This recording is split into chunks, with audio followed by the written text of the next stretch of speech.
بدن میں سانس جب تک چل رہی ہے، ولایت کا سفر جاری رہے گا۔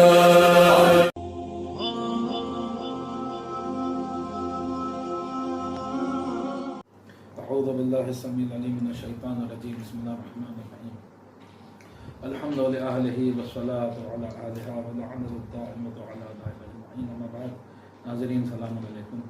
امیر المومنین علیہ الصلوۃ والسلام کی سوانح حیات آپ کی خدمت میں پیش ہو رہی تھی، اور اسی حوالے سے ہم کل مولا علیہ الصلوۃ والسلام کے ہم نے بچپن کے باتیں آپ کی خدمت میں پیش کی، اور نصرت رسول خدا صلی اللہ علیہ وسلم جس طریقے سے مولا کائنات نے کی وہ ہم نے آپ کی خدمت میں پیش کی، اور دعوت ذوالشیرہ کے واقعات ہم نے آپ کی خدمت میں پیش کیے۔ اب اسی سلسلے کو تھوڑا اور آگے بڑھاتے ہیں۔ پیغمبر اسلام دعوت ذوالشیرہ ہو چکی، پیغمبر اسلام نے باقاعدہ طور پہ تبلیغ کا کام کا آغاز کیا۔ آپ مکے کی گلیوں میں نکلتے تھے اور لوگوں کو لا الہ الا اللہ کی طرف بلاتے تھے، کلمہ توحید کی طرف بلاتے تھے۔ کفار قریش میں اس وقت حضرت ابو طالب علیہ السلام کا رعب اس قدر تھا کہ وہ خود تو رسول خدا کے مقابلے میں نہیں جا سکتے تھے، مگر انہوں نے اپنے بچوں کو رسول خدا صلی اللہ علیہ وسلم کے سامنے پیش کر دیا، اور اپنے بچوں کو سکھا دیا کہ جہاں گئے بھی انہیں دیکھو، انہیں ستاؤ، ان پر پتھر مارو اور ان کو مختلف طریقے کی اذیتیں دو۔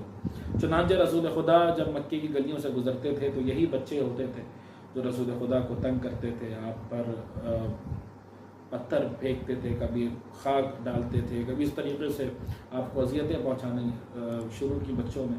ایک مرتبہ ایسا ہوا کہ مولا کائنات علیہ الصلوۃ والسلام، جن کا سن ہم آپ کی خدمت میں انہی کتابوں سے بیان کر چکے ہیں کہ اس وقت تقریباً 10 سال کا سن تھا مولا کا۔ مولا نے رسول خدا کو دیکھا کہ آپ کے بدن پہ چوٹیں آئی ہوئی ہیں، تو مولا نے ان چوٹوں کی وجہ پوچھی، تو رسول خدا نے بتایا کہ یہ قریش کے بچے ہیں، قریش خود تو سامنے نہیں آ رہے مگر اپنے بچوں کو انہوں نے سکھا دیا، تو یہ وہ ہیں جن کی وجہ سے چوٹیں آئی ہیں۔ تو اس وقت امیر المومنین علیہ الصلوۃ والسلام نے دیکھا، رسول خدا کو دیکھ کے کہا کہ آپ تو ان کا مقابلہ نہیں کر سکتے، ظاہر سی بات ہے کہ رسول خدا چونکہ سن رسیدہ تھے ان بچوں کے مقابلے، تو وہ مناسب بھی نہیں تھا کہ کوئی سنجیدہ شخص ان بچوں کو جواب دے۔ لیکن مولا نے فرمایا میں تو انہی کے سن و سال کا ہوں، تو آپ آئندہ اب جہاں بھی جائیں وہ مجھے اپنے ساتھ لے کر چلیں، میں ان بچوں کو جواب دوں گا۔ چنانچہ ایسا ہی ہوا۔ رسول خدا اس کے بعد جب تبلیغ رسالت کے لیے نکلتے تھے تو مولا کائنات علیہ الصلوۃ والسلام کو اپنے ساتھ لے چلتے تھے۔ اب ایک دلچسپ واقعہ ہے جسے مفتی جعفر حسین صاحب نے سیرت امیر المومنین علیہ الصلوۃ والسلام میں نقل کیا، اور وہ یہ ہے کہ جب مولا کائنات کو رسول خدا کے ساتھ دیکھا تو ان بچوں نے پھر چاہا کہ رسول خدا کو تنگ کریں اور اذیتیں پہنچائیں، مگر اس مرتبہ مولا کائنات وہاں موجود تھے۔ تو انہوں نے اس پورے واقعے کو، اس منظر کو جو بڑی خوبصورتی سے بیان کیا۔ وہ کہتے ہیں وہ بچے بھی علی کے سن و سال کے ہوں گے، انہیں اپنے ہمسن کے مقابلے میں تو بڑی جرأت دکھانا چاہیے تھی، مگر علی کے بگڑے ہوئے تیور ایسے تھے کہ وہ بچے تھوڑا سا رکے اور اس کے بعد پھر ہمت کر کے آگے بڑھے۔ ادھر علی نے بھی اپنی آستینیں الٹی، اور پھر ہوا یوں کہ کسی بچے کا ہاتھ ٹوٹا، کسی کی ہڈیاں ٹوٹی، اور جس طریقے سے ہو پایا اس طریقے سے مولا کائنات نے ان بچوں کو توہین رسول خدا، توہین رسالت کی بھرپور سزا دی۔ اس کے بعد جب وہ بچے اپنے گھروں کو واپس لوٹے تو یہ وہ بچے تھے جنہیں کفار قریش نے سکھا کے بھیجا تھا۔ تو جو جملہ وہ لکھتے ہیں کہ جب وہ بچے بھاگ کھڑے ہوئے اور اپنے گھروں کی طرف پہنچے تو ان کے ایک جملہ تھا ان بچوں کی زبان پر کہ علی نے ہمیں بری طرح پیٹا ہے۔ اسی کے بعد مولا کائنات کا ایک لقب پڑا، اور وہ ہے لقب قزیم۔ قزیم کہتے ہیں اسے جو ہڈی پسلی توڑ دینے والا ہوتا ہے۔ یہ مولا کائنات کا لقب اسی واقعے کے بعد پڑا۔ چنانچہ جنگ احد میں جب طلحہ ابن ابی طلحہ کے مقابلے پہ مولا کائنات آئے تو طلحہ ابن ابی طلحہ نے اسی واقعے کی طرف اشارہ کرتے ہوئے مولا کائنات سے کہا اے قزیم، میں سمجھتا تھا کہ میرے مقابلے میں آنے کی ضرورت تمہارے علاوہ کسی میں نہیں۔ یعنی مولا کائنات کو جو لقب ملا یہ اسی واقعے سے ملا۔ بہرحال عزیزان گرامی، قریش کی زیادتیاں بڑھتی گئیں، اور جب ان کو احساس ہوا کہ وہ رسول خدا صلی اللہ علیہ وسلم کے مشن پہ کوئی حرف نہیں ڈال پائیں گے. تو انہوں نے ایک معاہدہ کیا, سب بڑے بڑے کفار قریش جمع ہوئے اور ایک معاہدہ ہوا. معاہدہ یہ ہوا کہ بنی ہاشم کا social boycott, social and financial boycott, معاشی اعتبار سے اور معاشرتی اعتبار سے ہر طریقے سے بنی ہاشم کو علیحدہ کر دیا جائے. اور انہوں نے ایک دستاویز اس سلسلے میں بنایا اور سب نے متحد ہو کر اس پر جو ہے وہ معاہدہ کیا. اور منصور ابن اکرمہ نے با اتفاق رائے ایک دستاویز تیار کیا اور اسے ابو جہل کی خالہ کے ہاں رکھوایا کہ یہ سب کا اتفاق ہے کہ بنی ہاشم سے نہ کوئی سامان خریدا جائے, نہ انہیں کچھ فروخت کیا جائے, انہیں ایک دم ان کا بوائیکاٹ کر دیا جائے. چنانچہ جب مکے میں حالات بہت زیادہ بگڑے تو حضرت ابو طالب علیہ السلام سب کو لے کر مکے سے تھوڑا باہری طرف ایک درہ تھا, ایک پہاڑ کے پاس, جسے شیب ابی طالب کہا جاتا ہے. حضرت ابو طالب علیہ السلام سب کو لے کر وہاں چلے گئے اور شیب ابی طالب میں اس وقت زندگی گزارنی شروع کر دی بنی ہاشم نے. اصل میں کفار کا منصوبہ یہ تھا کہ وہ بنی ہاشم پر اتنے ظلم ڈھائیں کہ بنی ہاشم رسول خدا کو تنہا چھوڑ دیں اور پھر ان کے لیے رسول خدا کو قتل کرنا آسان ہو جاتا ہے, کیونکہ ایسے وہ رسول خدا صلی اللہ علیہ وآلہ وسلم کو قتل نہیں کر پا رہے تھے حضرت ابو طالب علیہ السلام کے ہوتے. تو وہ جو شیب ابی طالب کے لمحات ہیں, میں بہت مختصر کر کے اس تاریخ کو اگر آپ کو سناؤں, 3 سال تقریباً رسول خدا اپنے قریبی رشتہ داروں کے ساتھ شیب ابی طالب میں رہے. اور شیب ابی طالب میں جو سختیاں سرکار کو اور آپ کے گھرانے کو برداشت کرنی پڑی وہ بہت زیادہ تھی, کیونکہ معاملہ یہ تھا کہ نہ کچھ خرید پا رہے ہیں, نہ کچھ بیچ پا رہے ہیں, کھانے پینے کی اشیاء کی بہت زیادہ کمی تھی. کچھ بہت تھوڑے لوگ تھے, مثلا سعد ابن ابی ربیعہ اور ایک دو اور اصحاب اسی طریقے کے. آپ کو مثلا میں آپ کی خدمت میں ان کے نام پڑھوں کہ یہی بہرحال 1-2 لوگ تھے جو گاہے بگاہے رات کے اندھیرے میں جا کر کھانے پینے کے کچھ اشیاء شیب ابی طالب میں پہنچا دیتے تھے.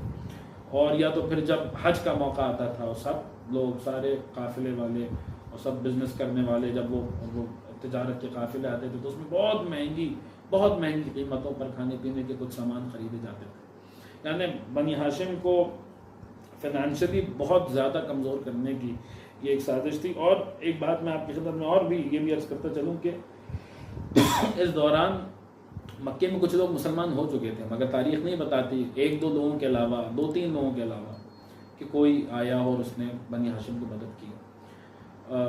بہت زیادہ سختی کے یہ زمانے تھے. میں تفصیلات میں جانے کا چونکہ وقت نہیں ہے, یہ تو میں تفصیلات اگر آپ کی خدمت میں پڑھوں تو آپ اس چیز کو محسوس کریں گے کہ بہت زیادہ سختی کے زمانے تھے یہ بنی ہاشم کے لیے, خود رسول خدا صلی اللہ علیہ وسلم کے لیے, کہ جہاں کھانے پینے کی اشیاء نہیں ہیں, بچے بلک رہے ہیں. اور بڑے تو چونکہ جیسے تیسے صبر کر لیں گے مگر بچے بلک رہے ہیں گھر میں. کس طریقے سے رسول خدا نے صبر کیا ہوگا اور آپ کے اہل و عیال نے صبر کیا ہوگا.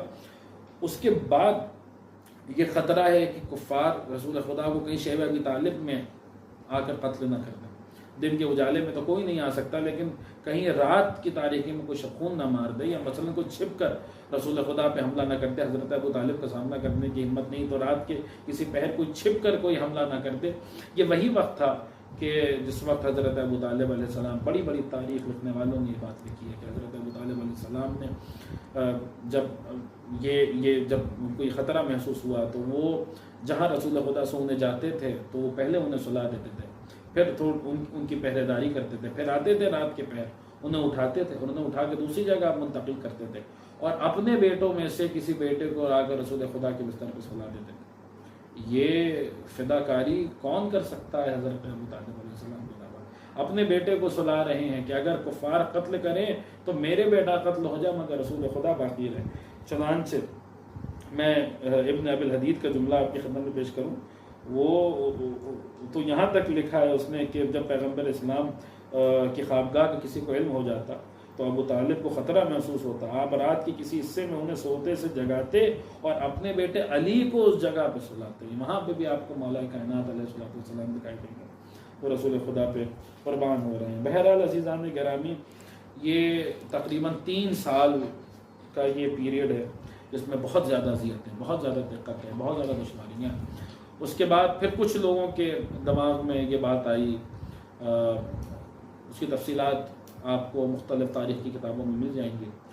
انہوں نے سوچا کہ اولاد عبد المطلب، حضرت ابو طالب کی اولاد، اور وہاں پر جو بنی ہاشم ہیں وہ اس طریقے سے تڑپ رہے ہیں اور ہم یہاں مکے میں یہاں چین کی زندگیاں گزار رہے ہیں. تو انہوں نے آ کر کفار قریش کے سرداروں سے کہا کہ ہم چاہتے ہیں کہ یہ معاہدہ یہ ختم ہو اور انہیں واپس بلایا جائے. تو ابو جہل نے پھر کہا کہ نہیں، ایسا نہیں ہو سکتا، ہم نہیں ان کو آنے دے سکتے. پھر دونوں میں کافی تکرار ہوئی، اور بلکہ یہاں تک لکھا ہے کہ دست و غریبہ ہونے جا رہے تھے وہ کہ اچانک حضرت ابو طالب علیہ السلام وہاں تشریف لائے. اب یہ سنیے گا آپ ذرا، حضرت ابو طالب علیہ السلام وہاں تشریف لائے. لوگوں نے ابو طالب کو دیکھا کہ یہ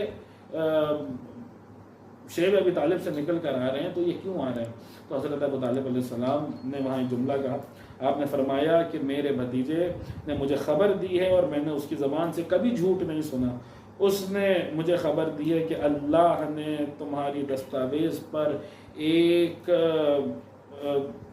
دیمک کو مسلط کر دیا اور اس نے اللہ کے نام کے علاوہ پوری دستاویز کو ختم کر دیا. جب لوگوں نے دیکھا، حضرت ابو طالب نے کہا کہ اگر تم چاہو جا کر وہ دستاویز لے کر آؤ، اگر میرے بھتیجے کا قول غلط ہوا تو میں تمہیں اس کو سپرد کر دوں گا، تمہیں جو چاہنا وہ کرنا، اور نہیں تو تم یہ معاہدہ ختم کرو، ہمیں واپس آنے دو.